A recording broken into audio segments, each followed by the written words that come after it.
Breaking news है तव्हां सां शेयर कंदासीं। ख़बर मां ॻोठ शाही खान चांडियो में मुबैना कार ऐं इल्ज़ाम हेठि नौजवान मारिजी वियो आहे। तव्हांखे अपडेट कयूं पिया। ब्रेकिंग न्यूज़ आहे। कंबर वेझो ॻोठ शाही खान चांडियो में मुबैना कार ऐं इल्ज़ाम हेठि नौजवान मारिजी वियो आहे। जवाबदार लाल बख्श चांडियो पंहिंजे मासात मोहम्मद नवाज़ खे क़त्ल करे छॾियो आहे। ख़बर अवां सां शेयर कयूं पिया। अहम ख़बर आहे। कंबर वेझो ॻोठ शाही खान चांडियो में मुबैना कार ऐं इल्ज़ाम हेठि नौजवान मारिजी वियो आहे।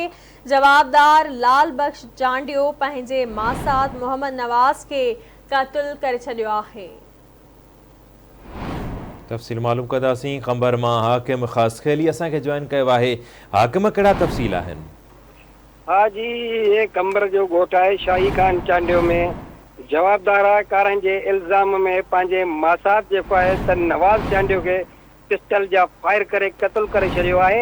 ऐं जॾहिं त मक़तूल जो जेको लाश आहे उहो कंबर जे सिविल अस्पताल में जेको आहे त ज़रूरी कार्रवाई खां बाद में जेको आहे उहो लाश वारसनि हवाले कयो आहे। लाश जेको आहे त ॻोठ पहुचण ते ॻोठ में घर में जेको हुन में कराम पहुची वियो आहे। ऐं हिन वक़्त ताईं जेको आहे त केस जेको आहे त हिन वक़्त ताईं हद जे थाणे ते जेको आहे त उहो क़त्ल जो जेको केस आहे उहो दाख़िल न थी सघियो आहे। जी